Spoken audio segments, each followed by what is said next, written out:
And now I'd like to introduce our MC for the evening, Tony Wood. Tony is the Energy and Climate Change Senior Fellow at the Grattan Institute. He has extensive experience in the energy sector, working in senior executive roles at Origin Energy. Tony was awarded a Member of the Order of Australia in recognition of his significant service in the areas of energy policy, climate change and sustainability. You've most likely seen Tony and other Grattan Institute program leaders and their CEO in the media discussing public policy. In fact, I think I have seen Tony recently on the ABC News. They are a trusted, non-aligned group that conducts research which contributes to evidence-based public policy in Australia. So thank you very much, Tony, for leading our event. Over to you.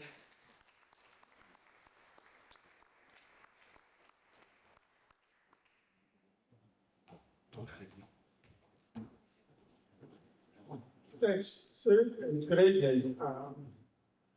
You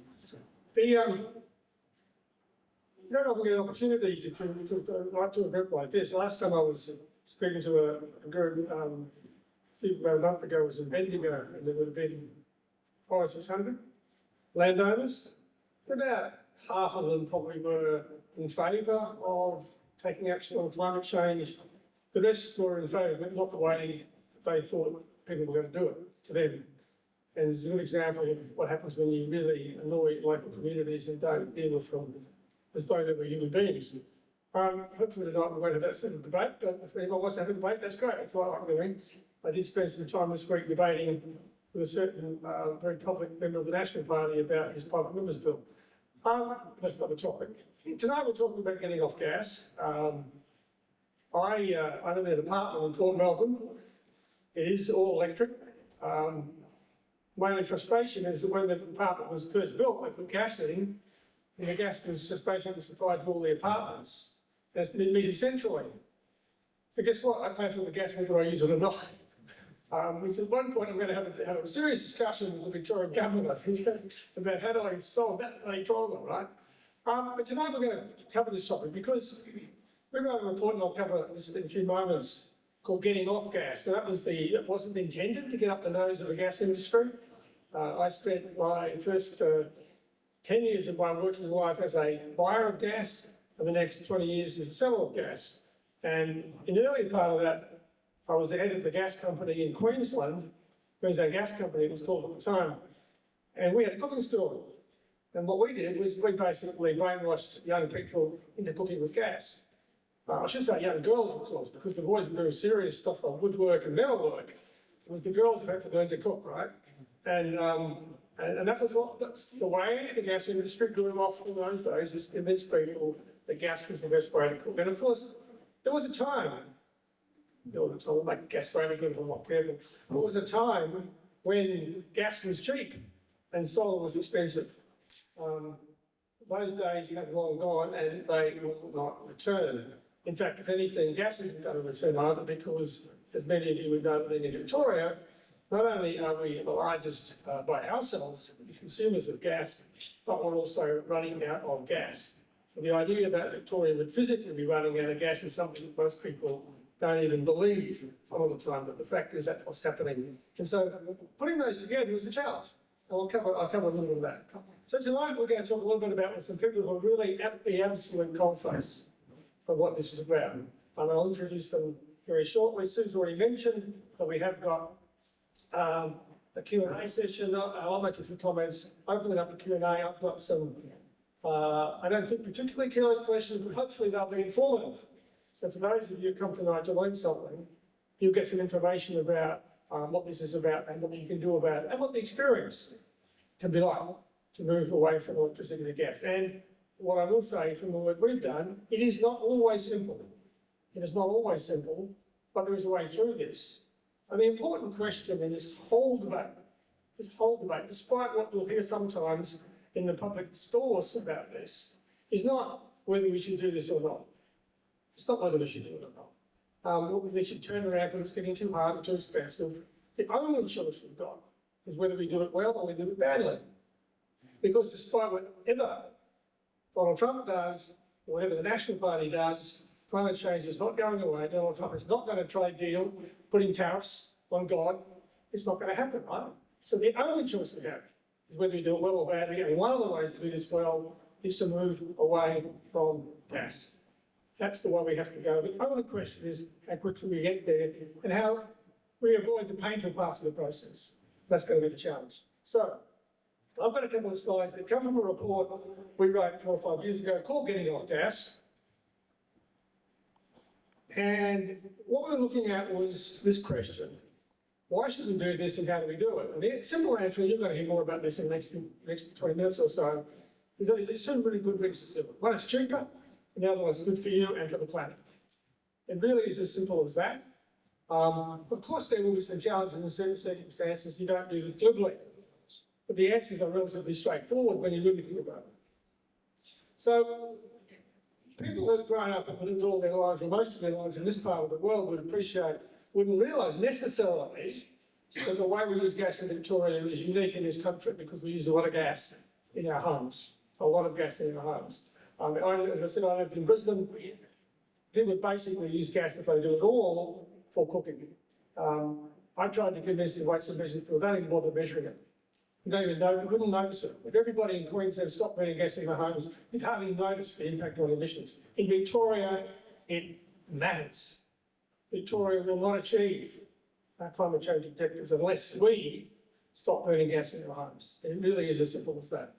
And so this just shows the difference across the country and how much gas is used in what applications. Of course, we also don't have some of the very big individual gas users that you see in places like Queensland and Western Australia. There's a lot more volume of gas in some ways used in those states. There's a lot more gas used in households, and that's why, because we've got more than 2 million households in Victoria with gas, if we started to get them all off gas today, and to finish that job by 2045, that would be over 200 every day, 365 days a year for the next 20 years. That's the challenge we have ahead of us. So that's why it's important that we begin and continue from where we are now. People will tell you that there are other ways we can put gas in our homes. One of them is hydrogen. Hydrogen is the most ubiquitous element in the universe. Problem is it's expensive and it's hard to manage. Hydrogen is a very disloyal friend. It doesn't like marrying anyone in particular. It will hook up with hydrogen and oxygen sometimes called water. It will also hook up with carbon and all sorts of hydrocarbons. It doesn't like being by itself. It doesn't like being lonely. So as soon as you isolate hydrogen, it tends to do things often you might not like. And so hydrogen is hard to work with. Potentially it was going to be the solution to everything. It's not now. We understand that. But hydrogen is not the answer to replacing what we call natural gas, more accurately fossil gas, because there's other forms of gas you could use in your home. Hydrogen is one of them. You could. I wouldn't recommend it. I spent the first 10 years of my life in the industry getting hydrogen out of a gas network. That's another story I'm not going to bore you with tonight, but some of you maybe will be old enough to know that in this part of the world, people used to make gas from coal.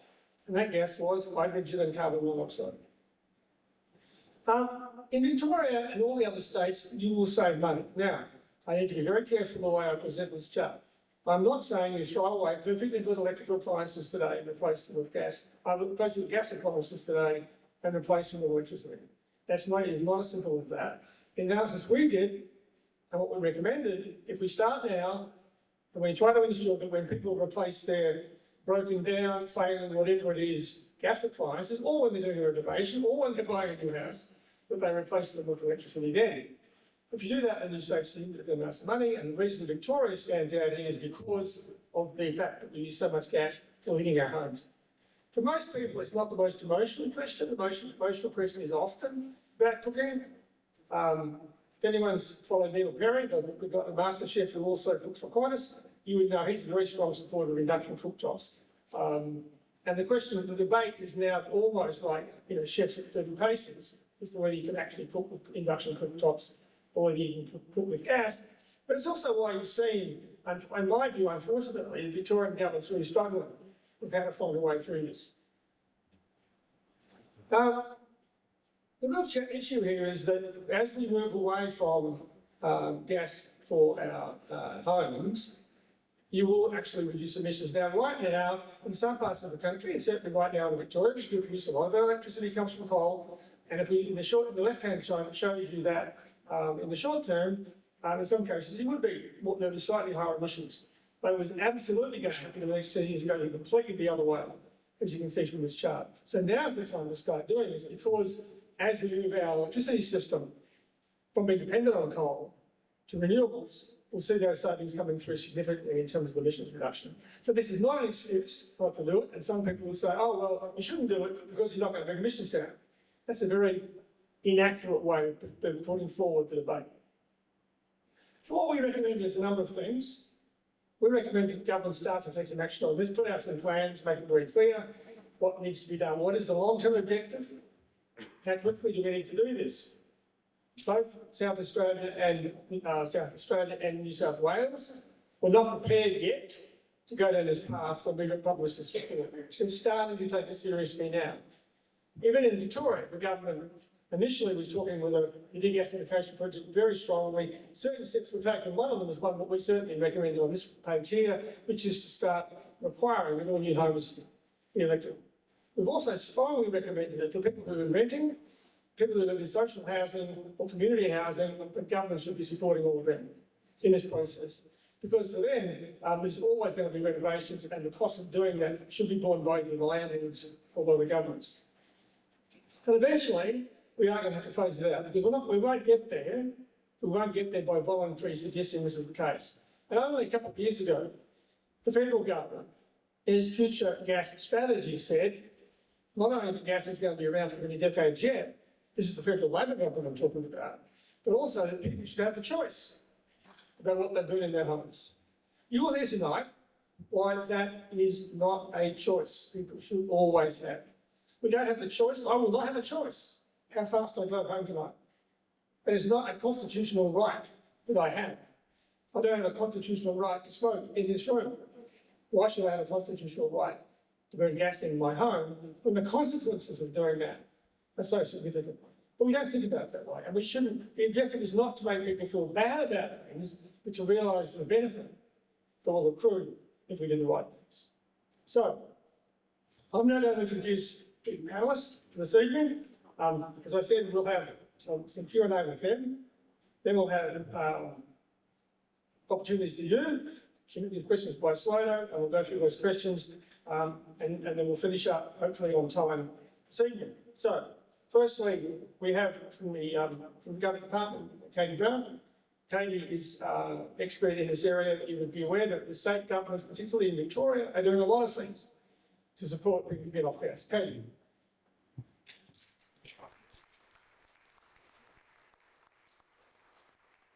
We have somebody who actually has done this.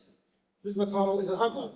He's actually gone through the process. You will see she's still alive. Apparently it's not painful to do. It's not a fatal disease. Please, let's come up.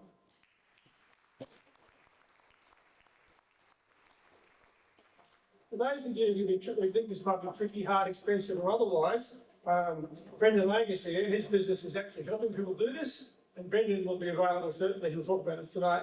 We'll talk a little bit about, in our conversation with him, about what you have to do and where you can get good advice on how to do that. Brendan.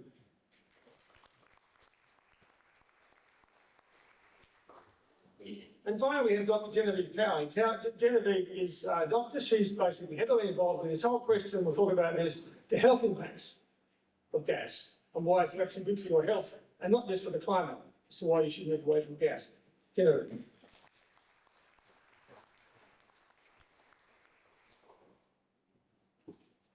Okay. So, Cody, I have made some, I don't think, too bold statements about what the government is doing. I'm sorry, microphone.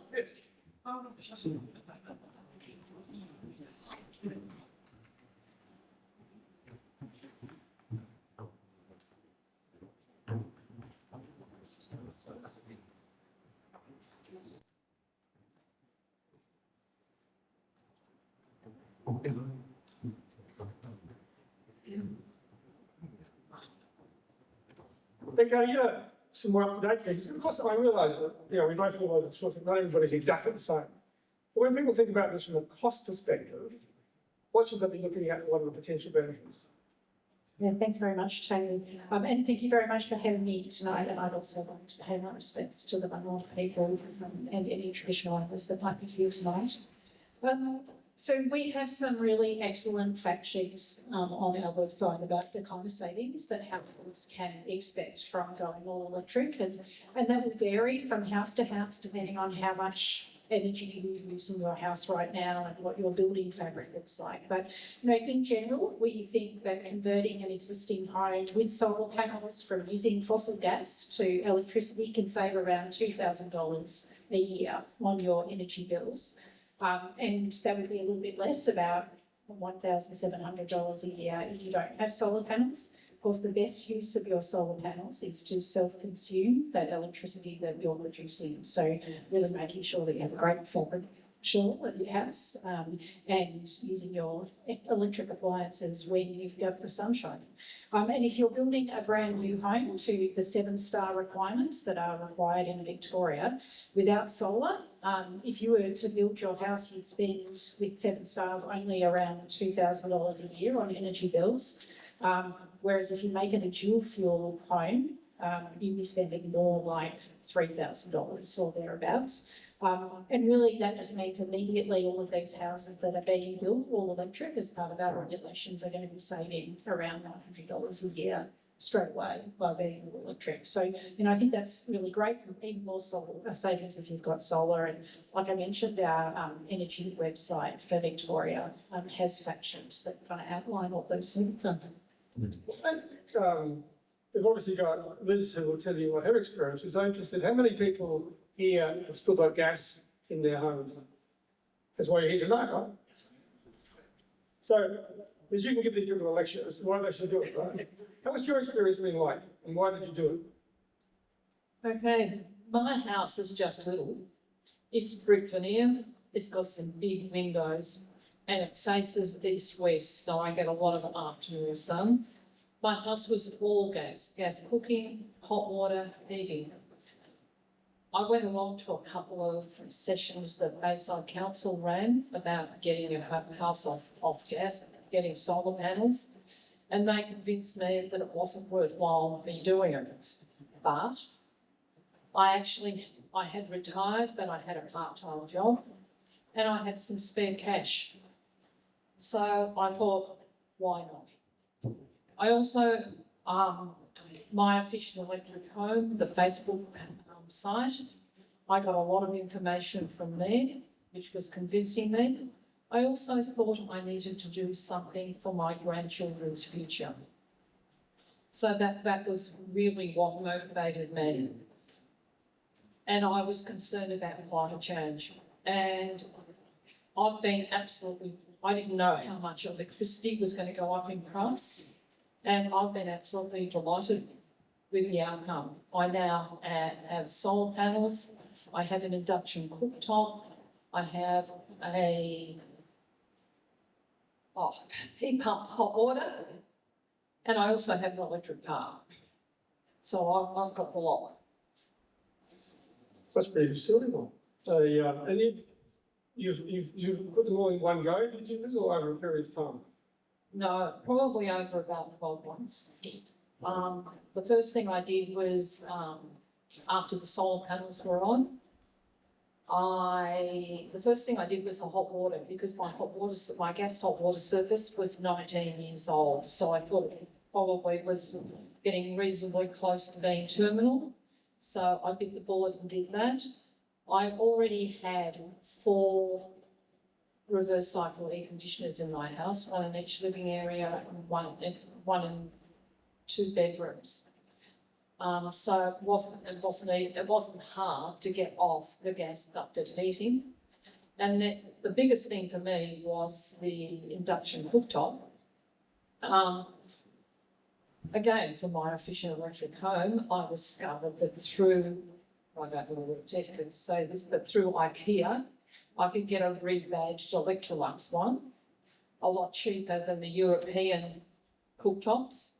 So I got one of those, and it actually cost me twice as much to get the wiring done. So that was the process I went through, and then that all happened about 5 years ago. And 8 months ago, I bought the electric car. Did you have to do any more upgrading to your solar system or anything like that? Or you were happy with the electric car was able to accommodate it? Sorry, sir. Did you have to do anything else when you bought the electric vehicle? The rest of it happened. With the electric car, I couldn't charge it with the granny charger, but I found I wasn't using the solar energy as efficiently because it was much slower. So I actually put in a faster charger. Okay. So, Brendan, many people may not be as persistent as this was in getting good information.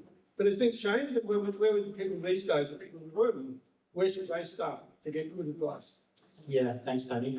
As an electrician, I appreciate the fortunate position I'm in, that I understand all of these different bits of technology that can sometimes be overwhelming, and then you throw the rebates in there, and keeping up with the changes in the technology it's quite difficult to know where to start with home electrification. And I would call this a very early adopter, having fully electrified 5 years ago, so well done. It's gotten a lot easier, so there's great resources like the SEC being stood up, there's great resources on there. My Efficient Electric Home is hands down the best electrification resource for Australians, and I hazard a guess anywhere in the world. There's hundreds of posts a day, tens of thousands of members, I think 140,000 members. Maybe more now.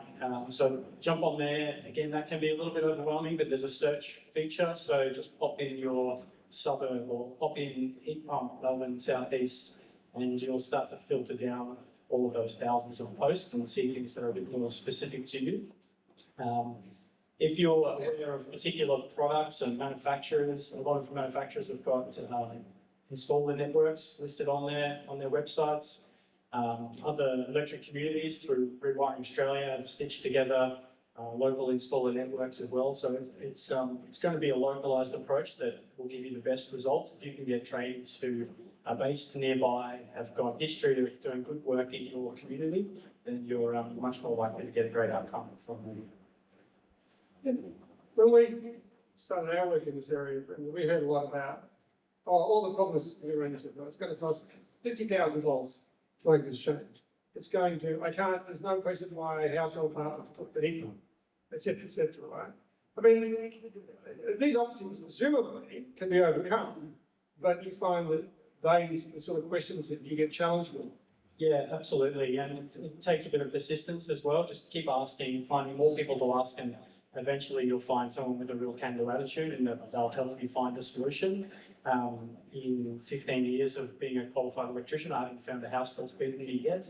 There's always a solution. Sometimes there's compromises, as with everything in life, and you just have to deal with the cards you're dealt and the home that you're in to get the best outcomes. Genevieve, we talked already mostly about cost savings. Liz did mention it wouldn't be a bad idea to save the planet, but that's not what we're here for tonight, right? Most of them probably are actually in real life. There's other good reasons. I mean, at the moment people would say, well, I like cooking with gas in my home. I like the warmth that I get from my ducted gas heating.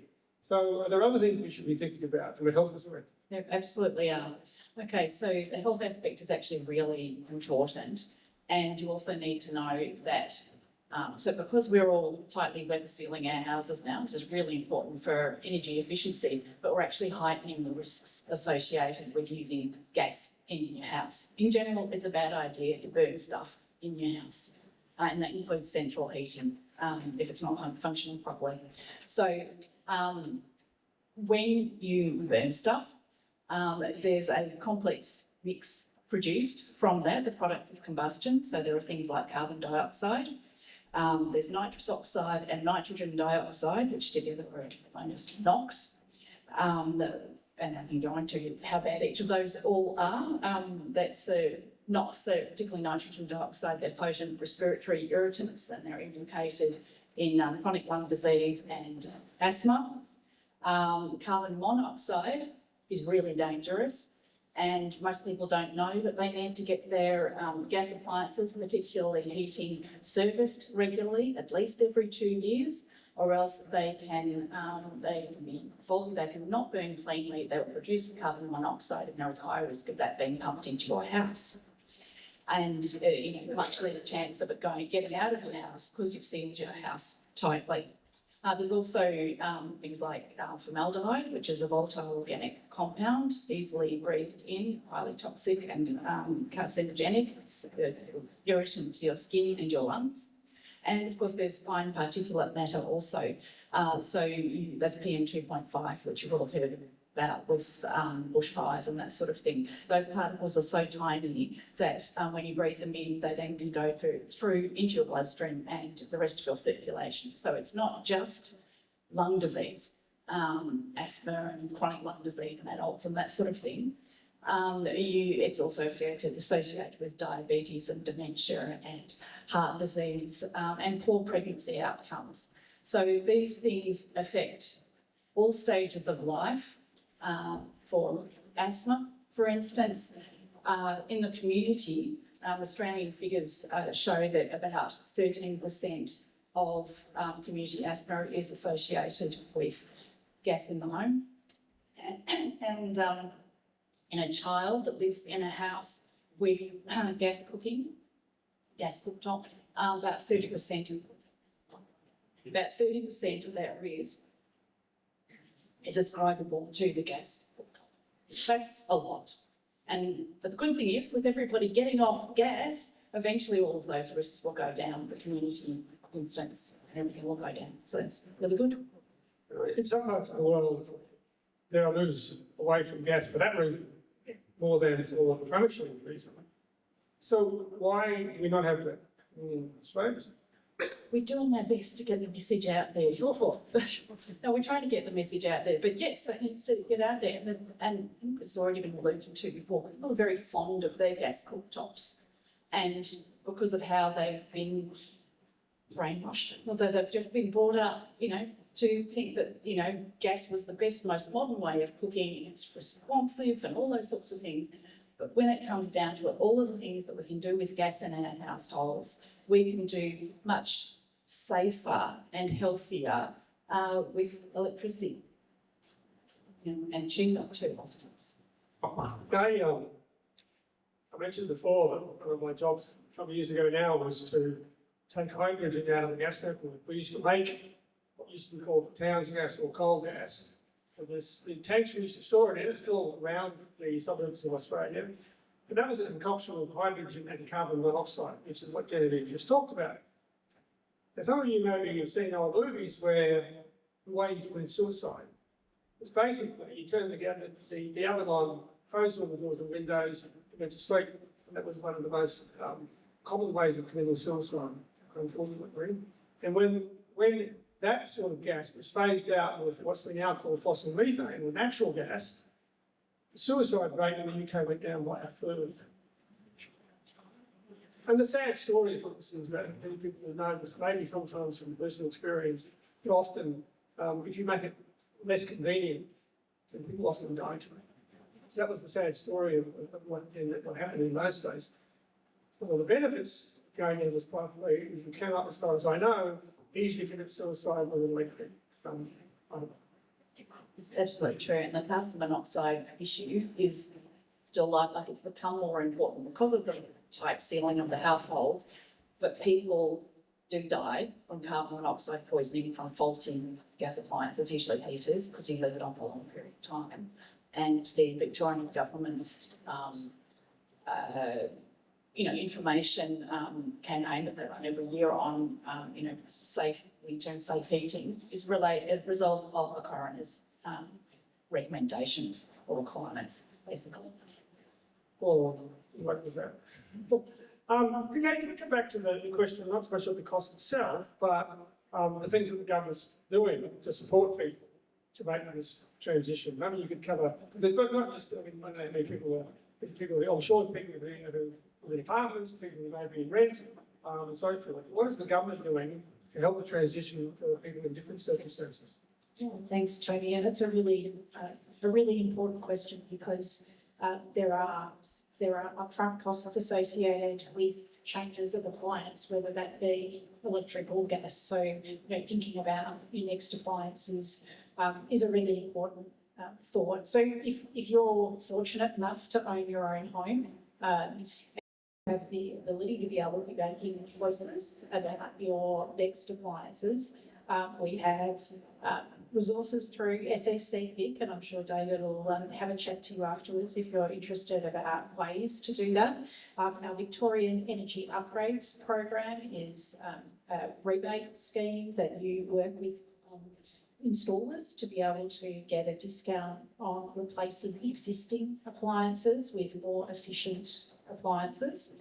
And that has ranges of rebates that are available, and that's available for homeowners, but also for landlords who are upgrading appliances in their rental properties.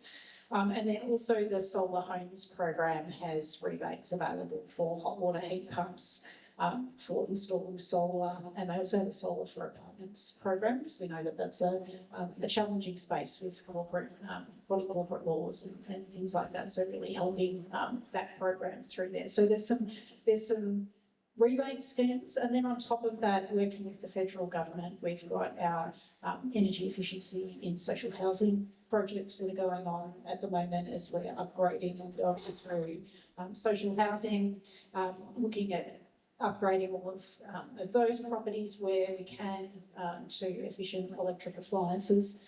And then finally, and we might get to this a bit more later, Tony, but we've also recently announced the minimum energy efficiency standards for rental properties, and underline minimum because if you're a landlord, you can always do more than the minimum standards. This is really targeting the very poorly performing homes that we know are in our rental stock. And those minimum energy efficiency standards require that from 2027, in sort of a staged pathway, that if that you must have an efficient electric heater in your main living area. So if the gas fails, you must replace it with an efficient electric heater. If your hot water system fails in a rental property, you must upgrade that with an efficient electric system from March 2027 as well. And we have draft proofing, and then really importantly, a requirement that if the rental property has no insulation, that insulation must be installed as well. And it may come as a shock to some of you that there are still significant proportion of houses that have no insulation in their roof in Victoria. And that is not a healthy outcome for anyone. I know in the last federal election campaign, the now re-elected Labor government put in a substantial program for complementing solar with batteries. Is the Victorian government contributing that as well, or are they just working alongside that with the other things you already mentioned? We did have a program for batteries through the Solar Homes program, but as the federal government has stepped up their batteries program, we've ceased ours. So we're really working with the federal government in that area. I think what becomes very clear is that even though people tell you that electricity is going to be cheaper with renewables, most likely good electricity is not going to be cheaper because of all the other things we have to do to make sure it remains reliable and secure. That means the transmission that farmers don't like. That also means the storage that you need when the sun isn't shining and the wind isn't blowing. But the good news is that if you start to then do what some of these people are talking about tonight, that is, you don't just change from your existing gas appliances to electricity, but also move from renewable electricity, coal-based electricity to gas to renewables, but we also go down the EV pathway. The savings you achieve from all of that means that over the next 20 or 30 years, we'll all be way ahead, for all the reasons we've spoken about. And the economic benefit will be much greater than even I put up on the slide before, if we get on the pathway to do this. So it's an interesting journey ahead. None of these challenges is easy, but the end goal is overwhelmingly so positive that it's hard to see why we don't make progress. Now, there are challenges, of course. So one of my things I'm interested in, Liz, now you look back on this, you obviously still wouldn't be here tonight if you weren't happy with the outcome. But order of magnitude, what did it end up costing you to be able to make this change compared to what management stated it well? So when I did it, there weren't the number of subsidies that there are now. There was a subsidy to put the solar panels on the roof, and I could either have that or a subsidy for the heat pump. All up, it cost me $12,000 at the time. That was for the heat pump, the solar panels, and the cooktop. You need a retrospective subsidy.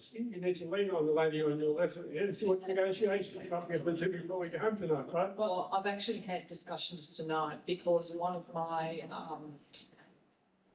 air conditioners isn't working at the moment, and it must be between 20 and 30 years old. So I've actually been inquiring of people as to whether I can get a subsidy to replace that, and I found out I can, so I'll be getting some quotes very soon. And Brendan, what do you see as when you look at some of the challenges? For example, I know we renovated a house in Baldwin some years ago now, and the architect at the time of the building said they recommended for a number of reasons to put in three-phase power at that time. It's all building from scratch. The incremental cost wasn't that great. But how often do you find you've actually got to be able to go electric? You have to do things like, for example, three-phase power. What is that? So three-phase power, if you look up at the power lines that run down the street, there's generally 4 cables that run along from power line to power pole to power pole. 3 of those carry the electricity, and 1 of them is the return path to complete the circuit. Most homes are single phase, so one of those wires ducts off to the first house in the street, and the second wire ducts off, and it helps create a balance in the grid. Some houses receive all 3 of those wires, and each one is a phase.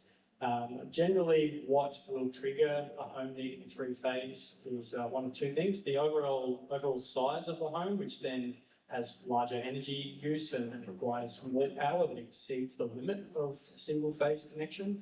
And the other is a 3-phase appliance. If you're renovating, for instance, and the building designer or architect specifies a 3-phase ducted air conditioner or a 3-phase pool heat pump, something like that, that might be the trigger to push you over to 3-phase. An all-electric home can well and truly survive on a single-phase supply.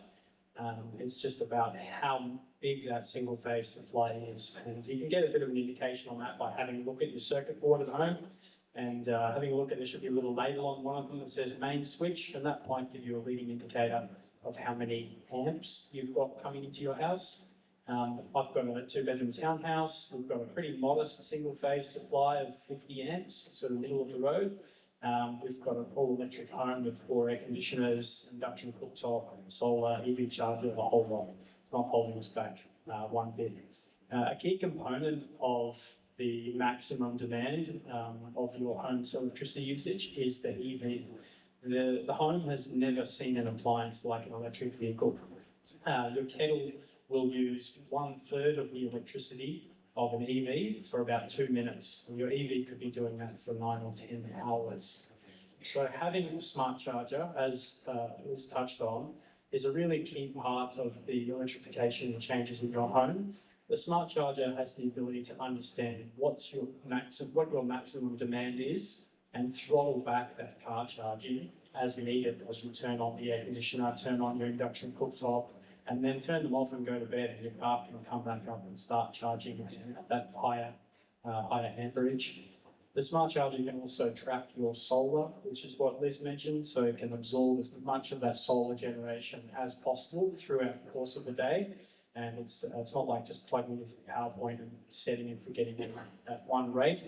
As the clouds come over, the charger will drop off, and it will really follow that profile and maximise the amount of renewables that you can use on site in the home. What's that some of the benefits I hadn't quite realised, charging my vehicle not very long ago and stopped, and the guy phoned up and charged his BYD parked next to him. And I thought it was a pretty interesting looking vehicle. It's huge. He's there to get you like it was saying. I was chatting to him briefly, and he said, you must why did you? He said, the biggest benefit I get is I can run all my power tools off my car. I can run my electric barbecue off my car. And in fact, it's a mobile generation plant, as far as he's concerned. that's the sort of thing that you were talking about in the home, I guess. Because I mean, people don't think about it, but the battery in an EV most of the time can power a house in several days without any trouble whatsoever. I'm not sure I necessarily want to do that. That's the way you can certainly do these things. Genevieve, when you come into this question of health, I mean, people may not want to jump in as much initially, as Liz,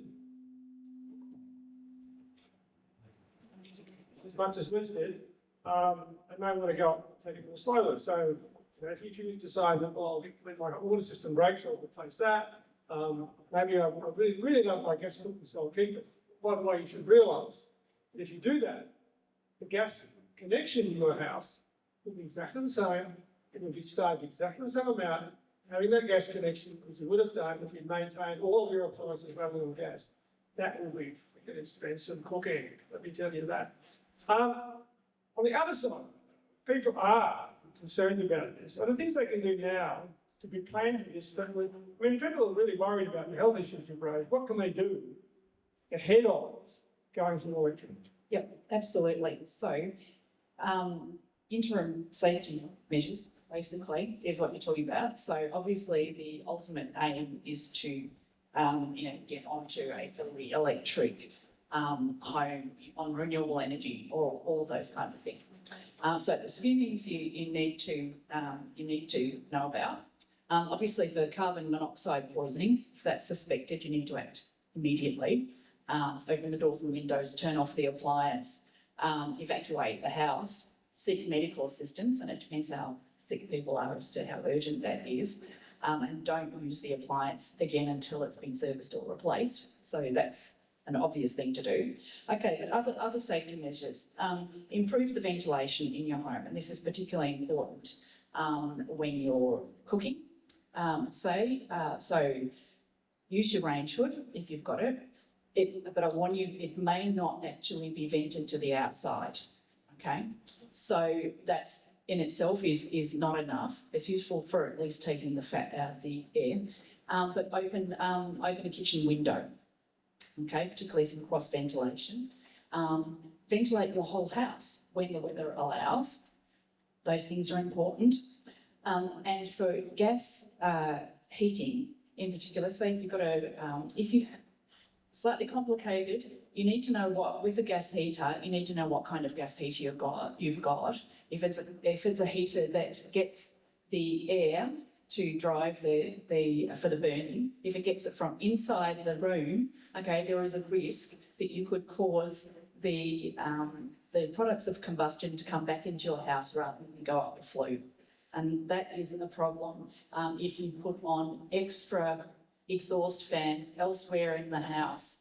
So that's slightly complicated. You can look on the Energy Safe Victoria website to see what the explanation is, and there's a diagram of the direction that all the gases go in different situations. So you need to be careful with ventilation in your house and allow some fresh air to come in, essentially. Use a plug-in induction stove. Liz has already talked about that kind of thing, but you can just get them from dry again. You can just buy the plug-in one from IKEA. They're cheap. You don't need to rewire your house or anything to do it. So that's easy.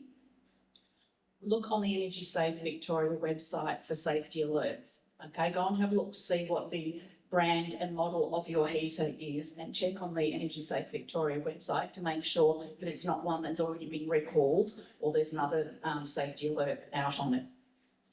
Get your gas appliances, particularly your heating, serviced regularly. This is really important. It should be done at least every 2 years.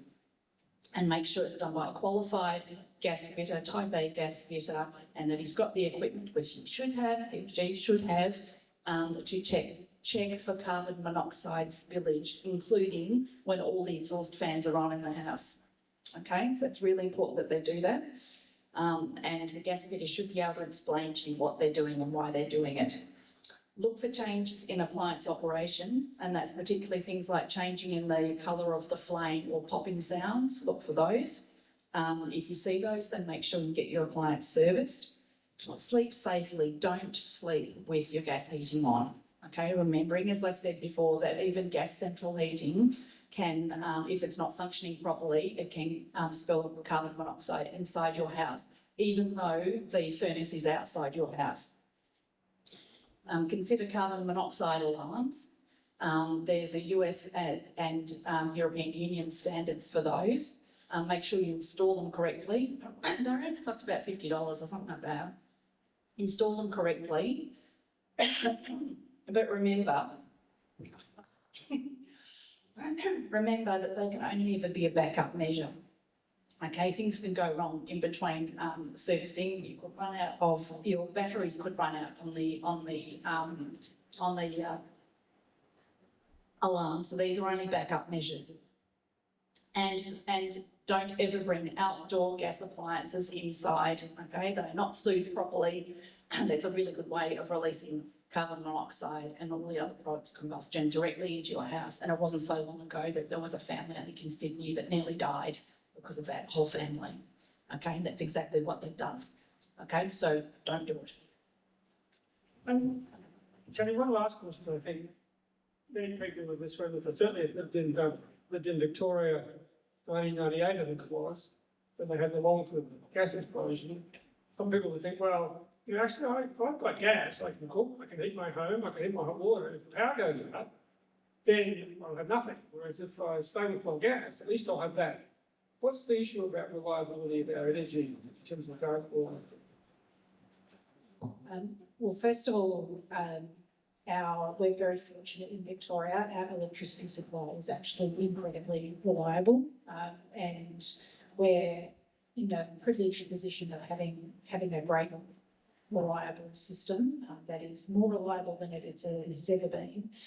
From a gas perspective, many of your gas appliances actually require electricity to operate.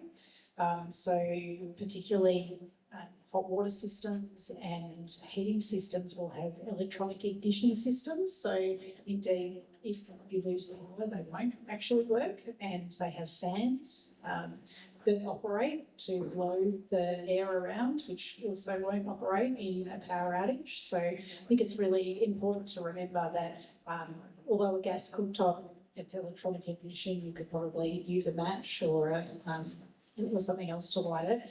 There are many gas appliances that require electricity to operate. But also, I think, if you're here tonight, you live in an urban area, your electricity supply is incredibly reliable, and so I wouldn't let that hold you back from taking the plunge to go electric. I also want to assure you the Victorian Government is working extremely hard to ensure that we have a reliable supply of electricity and gas for as long as people need it, and there's lots of work that our teams are doing to make sure that that happens, along with electricity distribution networks, and gas networks as well. But we also just really want to emphasise that Tony popped up on earlier a chart that talked about emissions associated with an all-electric home versus a gas home, and it was from this report a while ago, so 2023. Victoria set very ambitious climate action targets of reductions of emissions of sort of 45 to 50% by 2030 and 75 to 80% by 2035. And last year in 2024, our electricity network was 39% renewable, target is 40% this year, and we know that right now all electric homes, existing homes, are lower emissions than dual fuel homes, and that, as Tony's chart shows, is just increasing over time as we get that increased renewable energy penetration to homes. And I guess the final thing I just wanted to build on something you said earlier, Tony, the cool thing about heat pumps is that they're just really energy efficient. So the most efficient a gas appliance can ever be is it will take one unit of energy and it will convert it at best to sort of 85% of a unit of energy to heat you. A heat pump uses amazing existing embodied energy in the atmosphere that we have now, and takes that 1 unit of energy and can make it anywhere from sort of 2 to 5 units of energy. So by moving as your appliances fail to efficient electric appliances, your actual overall energy use reduces substantially. And that's a really important part of this transition. And the reason that you're looking at renewables associated with your energy use when you move to electric appliances. I guess the other thing that I don't think too many people have often thought about is that as we go all electric, particularly if you combine solar with batteries, is you actually become more resilient. Because what happens, I've got to make sure, by the way, that if you do that into your home, that if the grid goes down, that your system doesn't go down with it. We need to make sure that the system continues to operate as an island. But if you do, then the most frequent reasons you do get interruptions with power, for many of the reasons Tony was talking about, tend to be local things like, possible if someone hits a power pole or possible through the wire or something like that, right? Well, power goes out for a few hours, your home can be perfectly fine if you've got your solar and your batteries. And I know people in Queensland, in Brisbane, who lived through the cyclone recently, around them all the neighbours were without power for 2 weeks, they were fine. Their system protected itself. A lot of people didn't know that was what you have to do. So again, if you look back to talking to people like Brendan and some of the other people at the back of the room here, about the sort of ways you manage these sorts of things. Because there's a lot of information, and what you don't know is wish afterwards you've done things differently. So, I think we might now go to Q&A. Send the panel, we'll come back and thank them before we finish, because they're not going to get away with without answering questions tonight. But Don, I'll give you this microphone, and you can feed the questions.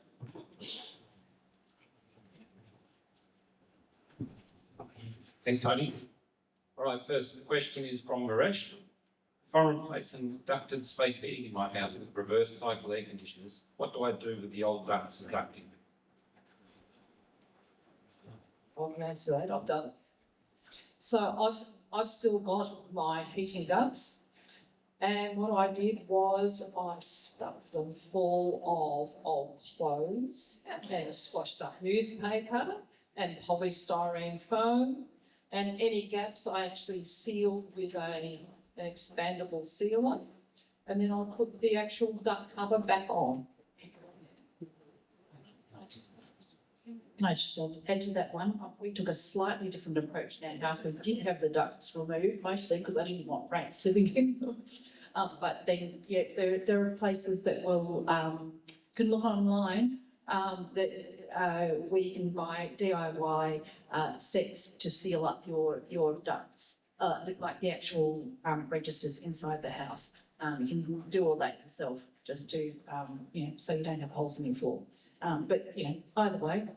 I mean, I did pay to have the gas ducted heating, all the bits of that taken out too, so there was more space under the house mostly. Might just add a little piece to that. That is if they're not vents in the floor, they're often vents in the ceiling, and it's even more important that you get those sealed up because your new reverse cycle air conditioner is going to be pumping that lovely warm air straight through the Swiss cheese in your ceiling. And that will require a plasterer to go on and pull the vents out and patch it up, and when the house needs a repaint, give it a touch up. And there was in a customer's home just yesterday, and they were particularly talking about how much of a difference it made. They had existing air conditioners, and we just patched up the holes while we were there. And they said it made a massive impact on the comfort of their home. So don't forget about the evaporative cooling and the old heating vents in the ceiling, closing them up. All right, I'll read out another question in a second. Let's just invite people, though, just to jump on slide over. If you want to ask another question, or you just put up a hand as well. It's also a possibility here. We'll come to the next question, though. Is the Australian Pipeline and Gas Association's renewable gas strategy just a marketing campaign to prolong the use of gas for as long as possible? Or is there some promise in renewable gases such as biogas, hydrogen, etc.? Yes. I think if you had billions of dollars invested in this gas network we have in Victoria, and you've got to remember that not that many years ago, they were legally obliged to connect homes to gas. Legally obliged. And the Victorian government was subsidising the extension of gas into regional Victoria. So that's the history we've had. And that's not to criticise anybody, that's where we are, right? So if you've been obliged to connect gas to all these homes, and now you're being told we're not going to pay you for those connections anymore, this is a very serious financial threat. So one of the big challenges we have on that side of things is to work out how do we make sure that as the people who can afford it or choose to do this, as they move away from gas, the rest of the people who are on the gas network will be paying for the entire gas network. Do not be the last person in Victoria connected to the gas network. So there's a challenge here, and I don't think this is one that governments have got their head around yet. And to be fair, this is a technical term, this is a shit sandwich. And someone's got to work out who's going to eat it, because it's a huge cost, and it's going to be a combination of government, consumers, and the shareholders of those businesses who's going to have to solve that problem. Not today, but we've got a plan for it. So we started 20 years ago, we've made progress. The alternatives just don't make any sense. Hydrogen is right now far more expensive. It's very inefficient. Actually, once you get it to what you want to do, it's fine. But I think Genevieve made the point that if you think about what happens when you cook with gas, you put the burner underneath the kettle and you boil the water. Most of the heat goes into the room. It doesn't actually boil the water. Whereas the electric element goes directly into the water. That's one of the reasons, it's a very simple reason why hydrogen and things like other gas are very inefficient ways of doing certain tasks, right? So hydrogen is never going to be the solution that I can see. There are applications where hydrogen may very well be the only solution we've got, like heavy industry and so forth. Biogas, you'll hear a lot about biomethane. You'll even hear the term renewable gas. Now, that's obviously an attempt to come up with a name that sounds more attractive. I mean, the word natural gas, where did that come from? It's no more natural than coal. We don't call it natural coal, for God's sake. I've got a bit of a bugbear on this because I used to work in the LPG industry and we hated the term natural gas because we used to try and sell this stuff called liquefied petroleum gas. That doesn't sound anywhere near as good as natural gas, right? So marketing matters and language matters. But I think the issue of biomethane and biogas, there will be applications where that works, but they're not as great as people think they are, and they will only be really applicable in cases where electrification remains hard for some time yet. Does anybody else want to add to that? I might just add quickly, Tony showed earlier the way that fossil gas, natural gas is used around Australia, and in Victoria, about 30% of our gas use is in industry, and some of that is able to be electrified, some low-grade heat applications, particularly in food processing, but not everywhere. And to decarbonise manufacturing and industry, we will need forms of renewable gas, hydrogen and biomethane. Victorian government's got an industrial renewable gas guarantee that we're consulting on, and it's really, that's the pathway along with electrification to look at decarbonising our industrial and manufacturing use. And that's a really important part of that, but we need to save the gas that we've got for those uses that are harder to abate and where it's very clear in our buildings. Electrification is the technology that we definitely need to go down. So, in answer to that, another question was is there brainwash? ACCC has started playing against Australian gas networks as of the 22nd of June, playing against brainwashing and pushing. So I didn't hear the last one. Brainwashing. Greenwashing, right? So, false funds. Wash the gas like a green one. That's what we All right, next question. Are there any common regrets or mistakes people make in getting off gas? I'll take it. It's quite challenging, particularly because a lot of the products and the brands that you're deciding between, you're not familiar with them. There's no Toyota hot water systems that everyone knows is synonymous with reliability or particular supply chain. I've got experience with it. So it's difficult to understand all of the different products and make that decision and who to trust with who's giving you that advice at that point in time and what their vested interest might be, particularly with government incentives around. We've seen it for decades that people will pop up and take advantage of those rebates and take advantage of consumers. The best thing you can do to avoid those regrets is to speak to your neighbours, speak to your community members, if you're in a book club, if your kids are at swimming practice. Just say, have you heard about these pump hot water systems? Have you got one? And did you have a good experience? What brand have you got? Start to familiarise yourself with it. The regret generally comes from not being informed enough at the point of making that decision.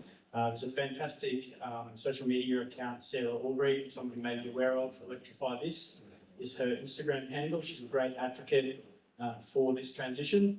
She had solar panels installed on her house 3 times because they didn't get it right. They put in a really small system to start with, and then that installer came back and topped it up, made it slightly bigger, and then finally she got the right size system when she went through her home renovation.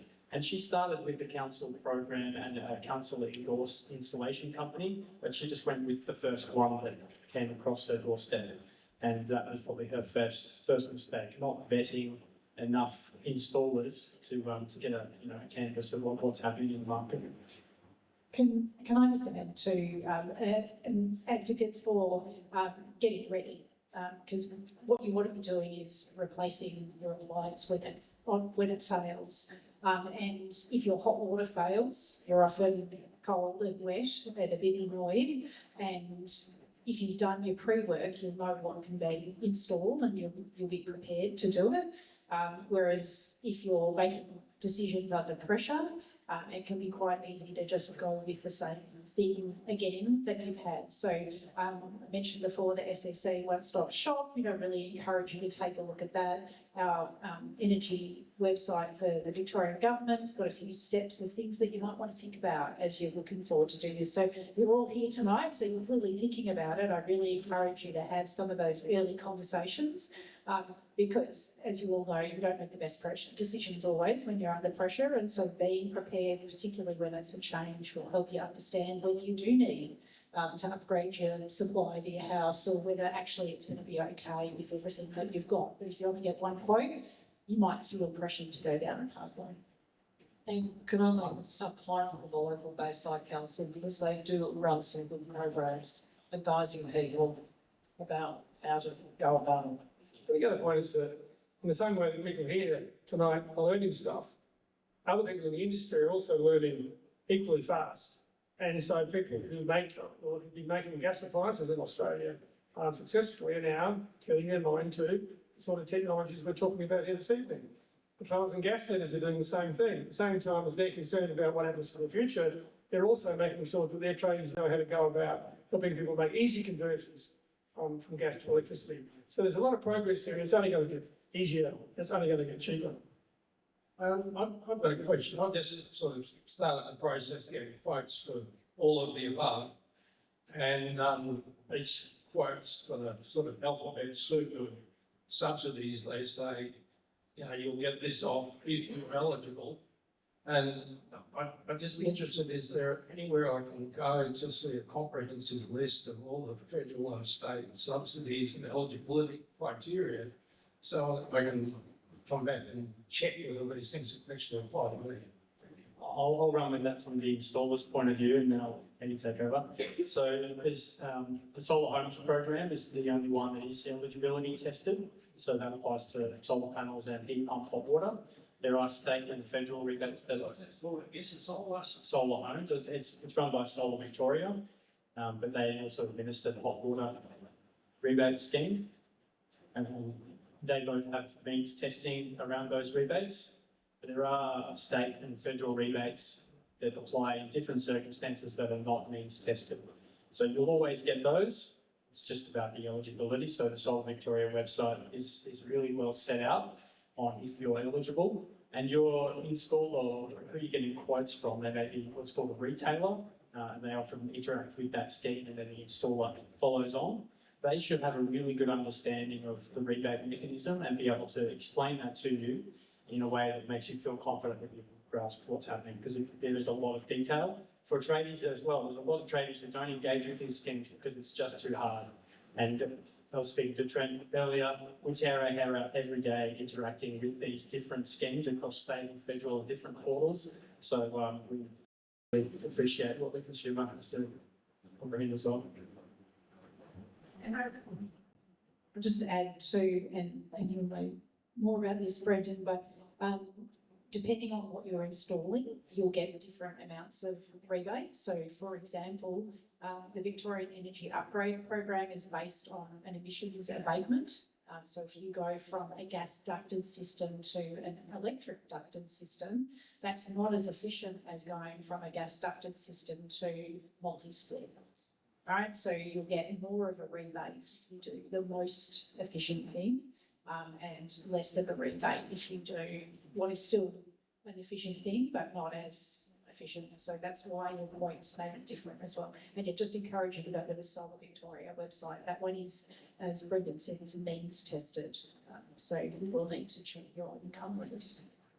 The State Electricity Commission provides a service of, I know, very parts of Melbourne already, there's Electrify, suburb after that word, around the place, and they often run facilities where they provide advice to people doing exactly what you're talking about. I suspect it's on their website, but Electrify, or I used to live in Borodarra, Electrify Borodarra, they've done those sort of programs, and that's where the SEC does, I think, a quite valuable service in respect of looking at all the options that are ahead of you, because they can be complicated, that's for sure. And when you think about the multiplicity of subsidies, it can be quite tricky, but these days there's a lot more advice available. I'll just add to that as well. When you're receiving these quotes, you should also be receiving the disclosure documents relating to the programs. So with the Victorian Energy Upgrades Program, you should, if it's for heating and cooling, be provided fact sheets and disclosure documents that says your system that they have provided with the design for meets the requirements and that they're using an approved product and that they're accredited to interact with the scheme. You don't want a quote that's written on the back of a piece of paper that says minus $1,000 because it's actually legally required that these documents are provided at the quote stage. So make sure you're getting those, and if you're not, ask them where they're at. It's an easy way. Also, that we do have a customer advisory scheme, but not everyone's on the research and all the planning. And it will be more like all the cases that we do have customer advisory scheme, that she can plan. And can I just add, if you're looking at to saving money, my house with my solar system, the all-electric house and my car, last year from January to December, my electricity bill was $347. So we've got to think about that too. One more question here. Will I save most with heating, hot water, or cooking when swapping from gas? Depends what time of year it is. The hot water is a great one. At any time, go home and date the hot water. Have a look. If it's older than 15 years, get ready to change it over because you use your hot water every day of the year for the life of Bowen. So start there. You'll save a lot. If you've got solar panels on the roof, hot water is a perfect Robin to Batman of solar panels. Particularly if you've got a smart hot water system like a common heat pump. All heat pumps now have got timers built in. You can set the timer during the day when the sun is most likely to be hitting the solar panels. It doesn't rely on your solar to be working to run your hot water. It will run anyway every day. But if the sun happens to be shining because you've set the timer for 11 a.m, then bingo, you've got free hot water that day. And over the course of a year, you'll mostly have free hot water. So start there if you've got solar panels. If it's the middle of winter and you think your gas heater's about to carpet, then start with your heating and cooling. That's where you'll save the most and you won't get that big gas bill. Yeah, just as a ratio in Victorian households, about somewhere around 65% of your gas use is for heating. About 30-ish is for hot water and about 5 or less is for cooking. So you obviously your gas has a daily supply charge, but your usage, that's the proportion that you'll save. I think the other thing too, and you mentioned this, Liz, many of you may actually have one of these up on your wall in a living area, a reverse cycle air conditioner. Give the sunshine button a go, not the snowflake button, and you've got your electric heating to give it a go. And even if it's just using it as part of the day to heat it up. That's all timable and things. And finally, a bit of a plug for energy efficiency. The best thing you can do for first is improve the thermal shell of your house. So make sure you've got insulation, draft ceilings, pretty effective, and spending the time to do that, because then you'll right size the heating system that you put in, and also your water efficient shower heads. And they're not the same as the ones that were in supermarkets 20 years ago that you might have seen the trial. They're amazing these days. And the difference between a low flow shower head and a high flow shower head will save you a substantial amount of money just on the amount of power that you're using to heat hot water, and the amount of hot water you're using. Got some questions in the crowd?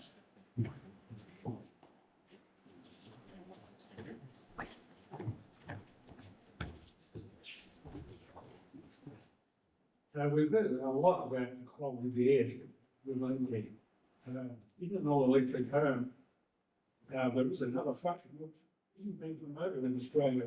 They have really extended circuit, and that's heat recovery ventilation. Would you like to just discuss that? I assume you all have heard of it. So I'm in the business, I'm developing a few places, and it's the first thing that goes in. And they prefer it to run to.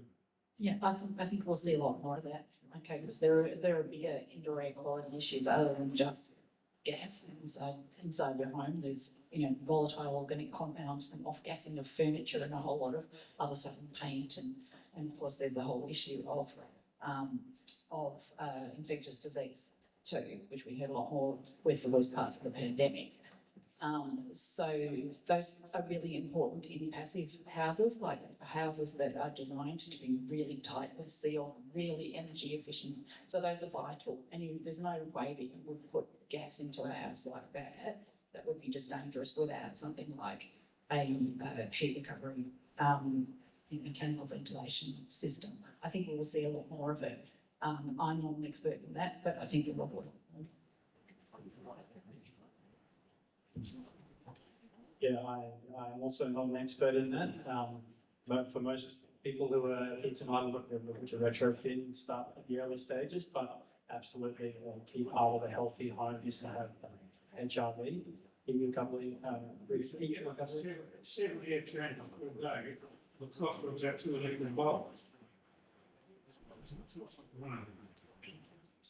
You're in, 7 air chambers per day, and it's possible. Yep, yeah, absolutely. Certainly a piece of the overall puzzle of retrofitting homes to make them more efficient and absolutely healthier as a priority. Okay, anyone want to, the last go? Why don't we just get each of you 30 seconds? Last point you'd like to make, as these people walk out the room, what should I be thinking about? Anyone want to start? I'll start. Go home and make a plan. Have a look at your switchboard. Have a look at each of your appliances, your hot water, your heating and cooking, and start to hatch a little bit of a plan, write down the details, and then call the electrician whose number's on the fridge magnet and say, hey, I want to get a couple of new smoke alarms and I want you to have a look at my switchboard and I want to grill you about home electrification while you're here. So you're paying them for their time, you're giving their expertise, and you can pick their brain and start to fill in the gaps of your plan so that when it's time to change the appliance, you've got something of a manifesto to pick up and take action. Very similar, I think. This is about making a plan and using trusted resources. We've got lots of information on the Victorian Energy website. SEC's one-stop shop. I really encourage you. You're all making an investment in time tonight, and get yourself ready so that when your appliances fail, you're ready to go with an efficient electric appliance. And I just endorse that too. Do research, be ready to go, because you've got nothing to lose, really. My take home is an interim measure. Go home and check your gas heating, and check to make sure that it's not one that should have been recalled. Organise to have it serviced if you can't get it replaced, and make sure you get it serviced every 2 years until you can replace it. Okay, you'll save money, you'll save the planet, and you'll also save your health. Think of a bad reason why you won't do it, right? Okay, thank you very much. Can you please join me in thanking the panel?